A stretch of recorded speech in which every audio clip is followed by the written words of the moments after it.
तो सचिन बताइए, power play segment के लिए आज कहाँ फोकस किया जाए? प्रशांत जी, यहाँ पर मुझे लगता है कि HDFC AMC पर एक फर्दर रिवर्सल्स देखने को मिल सकते हैं। डेली चार्ट्स पर जिस तरीके के सेटअप्स हैं, मुझे लग रहा है कि रिकवरी मूव जो है वो स्टॉक के अंदर कंटिन्यू होता हुआ नजर आ सकता है कमिंग डेज में। सो HDFC AMC में बाइंग की सलाह रहेगी। स्ट्रिक्टली एक स्टॉप लॉस फॉलो करना है 3780 का, और अपसाइड पोटेंशियल मुझे लग रहा है करीब 4150 4200 तक के लिए कंटिन्यू होता हुआ नजर आ सकता है। सो HDFC AMC में बाइंग की सलाह। मेरा दूसरा स्टॉक है यहाँ पर, वो है जिंदाल स्टील। यहाँ पर भी मेटल स्पेस में अगर हम देखें ओवरऑल, सो ये स्टॉक्स लाइक वीकली चार्ट्स पर as well as monthly charts पर थोड़ा आउट परफॉर्म करता हुआ दिखा है एंड अच्छे सपोर्ट्स को होल्ड करता हुआ दिख रहा है। मुझे लग रहा है एक अच्छा रिवर्सल यहाँ से जो है वो जिंदाल स्टील में भी कंटिन्यू हो सकता है। सो करंट मार्केट प्राइस से बाइंग की सलाह रहेगी। डाउन साइड स्टॉप लॉस 878 का रहेगा। यहाँ दो टारगेट सजेस्ट करूंगा। पहला टारगेट होगा 950 का और दूसरा टारगेट होगा 980 का। अहम जो है चर्चा की ओर बढ़ते हैं, और इन सब के बीच में आप देखिए कि बहुत सारे ऐसे स्टॉक हैं जो आज ज़बरदस्त यहाँ पर रैली दिखाते हुए, और उनमें अडानी ग्रुप ऑफ स्टॉक्स की तेज़ी भी ध्यान खींच रही है। अडानी ग्रीन देखिए लगभग 13% से ऊपर, अडानी एनर्जी देखिए 13% ऊपर, Adani total gas, Adani enterprises 7 से 8% तक की तेज़ी यहाँ पर भी नजर आ रही है। Sachin, Adani group of stock क्या रणनीति रखी जाए? शान जी, यहाँ पर मुझे लग रहा है कि अडानी ग्रुप ऑफ स्टॉक्स के अंदर कुछ स्टॉक स्पेसिफिक जो है वो अप्रोच देखना मतलब फोकस रखना चाहिए। स्टॉक स्पेसिफिक अगर मैं देखूं, अडानी ग्रीन जैसे कि आपने बात की है, यहाँ पर डेली चार्ट्स पर एक रिवर्सल जरूर है, बट अभी भी मुझे लगता है एक फॉलो बाइंग की जरूरत है रिवर्सल कंफर्म होने के लिए। बट जिन स्टॉक्स के अंदर मेरा थोड़ा सा और कॉन्फिडेंस बनता हुआ नजर आ रहा है वो स्टॉक्स है यहाँ पर अडानी पोर्ट। अडानी पोर्ट पर अगर बात करूं यहाँ पे, सो वीकली चार्ट्स पर एक अच्छे रिवर्सल्स जो है वो फॉर्मेशंस बनते हुए दिखाई दिए हैं।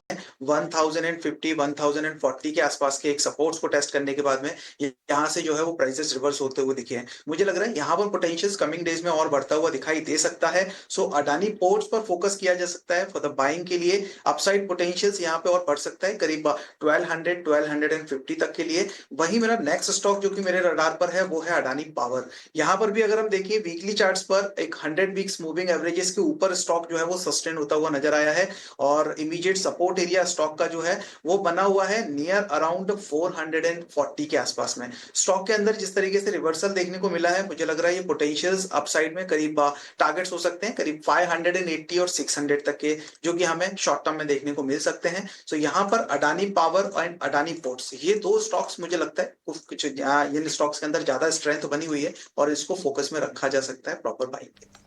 ठीक है, तो ये है राय अडानी ग्रुप ऑफ स्टॉक। हम ट्रेंड्स को भी बाजार के पकड़ते हैं। पावर फाइनेंस कंपनियों में आज अच्छी तेजी देखने को मिल रही है। क्या है इसकी वजह, बताने के लिए मेरे सहयोगी गौरव जावलेकर जुड़ चुके हैं। जी गौरव, बताएं आखिर पावर फाइनेंस कंपनियों में तेजी के ट्रिगर हैं क्या? जी हाँ, पावर फाइनेंशियल जैसे कि पीएफसी और आरईसी की अगर बात करें तो यहाँ पे काफ़ी बुलिश व्यू जो है ब्रोकरेजेस की तरफ से हमें देखने को मिल रहा है। कल की ही अगर बात करें तो मैक्वेरी ने कहीं पे टारगेट प्राइस रेज किया था। पीएफसी के लिए टारगेट प्राइस उन्होंने 660 रुपये का किया था और आरईसी के लिए 700 रुपये का टारगेट प्राइस दिया था, जो कि लगभग 50% से भी ज़्यादा अपसाइड दिखाता है, क्योंकि उनका मानना यह है कि कहीं पर अगर इन दोनों कंपनीज़ की बात करें तो काफ़ी अच्छी आरओई में ग्रोथ देखने को मिल सकती है, और इसी के साथ साथ लोन डिसबर्समेंट भी काफ़ी स्ट्रॉन्ग देखने को मिल सकता है, और क्रेडिट कॉस्ट भी कहीं पर नेगेटिव देखने को मिल सकता है। इसी के साथ साथ अगर हम बात करें आज के दिन की, तो आईसीआईसीआई सिक्योरिटीज़ ने इनिशिएट किया है रिपोर्ट पीएफसी और आरईसी पे, दोनों पे भी उन्होंने बाय रेटिंग के साथ रिपोर्ट इनिशिएट किया है। पीएफसी के लिए उनका टारगेट प्राइस जो है वो 550 रुपये का है, और आरईसी के लिए उन्होंने टारगेट प्राइस जो है वो 600 रुपये का दिया है, जो कि लगभग 30% से भी ज़्यादा अपसाइड दिखाता है दोनों कंपनीज़ में।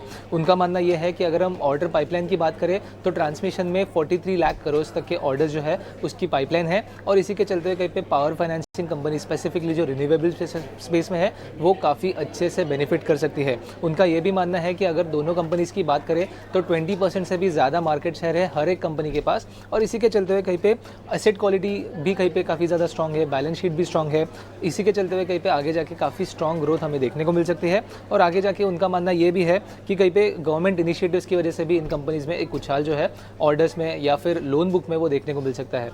ओवरऑल अगर हम स्टॉक की भी बात करें तो काफ़ी पॉजिटिव ट्रेंड रहा है इन दोनों स्टॉक्स में। अगर हम पिछले कुछ दिनों की बात करें तो काफ़ी ज़्यादा जो गिरावट गिरावट है इन स्टॉक्स में हमें देखने को मिली थी। बट अब जब ब्रोकरेजेस इतने बुलिश हो रहे हैं, आगे जाके PFC REC में क्या होता है मूवमेंट और कैसे इन्वेस्टर्स को ये दोनों स्टॉक्स रिटर्न देखते हैं, वो देखना काफ़ी ज़्यादा ज़रूरी रहेगा। क्या करेंगे गौरव आपका इस विस्तृत जानकारी के लिए, और बढ़ते हैं आगे। और सचिन, मैं आपके पास आना चाहूँगा। तमाम जानकारियों को दोहराने की आवश्यकता नहीं है, सीधा मुद्दे पे आता हूँ। PFC REC बताइए, इन तमाम ट्रिगर्स को देखते हुए कैसे लग रहे हैं आपको? हाँ जी, बिल्कुल प्रशांत जी। सबसे पहले पीएफसी की यहाँ पर बात कर लेते हैं। एंड स्टॉक के अंदर जो है देखिए, एक अच्छे सपोर्ट्स एरिया के आसपास से जो है आज के ट्रेडिंग सेशंस में बाइंग देखने को मिली है, और वो सपोर्ट्स जोन से नियर अराउंड 380 385 के आसपास में। एंड मुझे लग रहा है ये थोड़ा सा जो मोमेंटम है जो कि आज के ट्रेडिंग सेशंस में कंटिन्यू हुआ है फ्रॉम द ओवरसोल्ड टेरिटरीज, ये थोड़ा सा और कंटिन्यू होता हुआ नजर आ सकता है। अपसाइड में इमीडिएट टारगेट्स मुझे 430 420 435 तक के लिए लग रहे हैं पीएफसी के अंदर। डाउन साइड में सपोर्ट वही इंटैक्ट है 385 के आसपास में।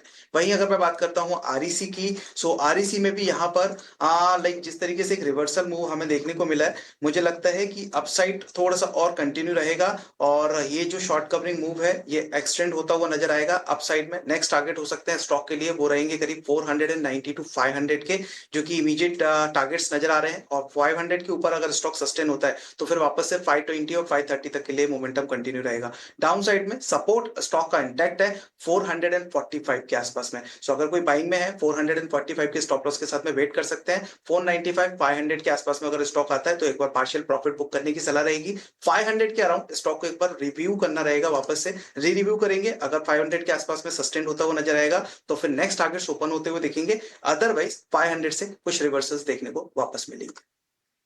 चलिए, तो ये राय आती हुई पीएफसी और आरईसी दोनों ही बेहतरीन स्टॉक्स है, ब्रोकरेज हाउसेस के रडार पे भी है। ऐसे ही कुछ स्टॉक्स हैं जहाँ पे अच्छी खासी तेज़ी देखने मिल रही है। इनफैक्ट पिछले कुछ मिनटों में अच्छे खासे गेंस देखे गए हैं। उसमें से एक है दीपक फर्टिलाइजर। इस स्टॉक को लाइए, करीब पिछले 1 घंटे में मेरे ख्याल से करीब 1.5% के आसपास की तेज़ी इसमें और देखने मिली है, और स्टॉक में ऑलरेडी 4-4.5% के आसपास के गेंस हैं। सचिन जी, कैसा लगता है ये दीपक फर्टिलाइजर का स्टॉक? रिवर्सल देखने मिल रहा है, क्या ये टिकेगा? जी बिल्कुल, अपने इंपॉर्टेंट सपोर्ट्स के आसपास से रिवर्स हुआ है स्टॉक आज के ट्रेडिंग सेशंस में। एंड ये जो लेवल्स है नियर अराउंड 1070 1060 के आसपास के हैं। सो अराउंड दैट लेवल से ही जो है हम एक रिकवरी मूव आता हुआ देख रहे हैं। मुझे लग रहा है कि आज के ट्रेडिंग सेशंस में थोड़ा वेट करना चाहिए बाइंग के लिए यहाँ पर। एंड स्टॉक अगर 1135 ये लेवल्स को ब्रेक करता है तो फिर एक बुलिश कैंडलस्टिक पैटर्न फॉर्म होता हुआ नजर आएगा, जिसका कंफर्मेशन हमें 1135 के ऊपर ही मिलेगा। सो मुझे लग रहा है कि एक बार 1135 1140 ये रेंज के ऊपर अगर स्टॉक निकल जाता है तो फिर वहां से एक बार बाय इनिशिएट करना चाहिए।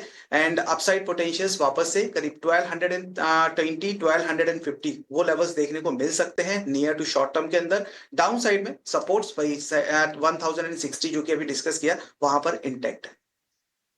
तो ये राय आती हुई दीपक फर्टिलाइजर पे भी इंपॉर्टेंट सपोर्ट लेवल से यहाँ पे रिवर्सल देखने मिल रहा है। कहाँ तक जाएगा ये आपको सचिन जी ने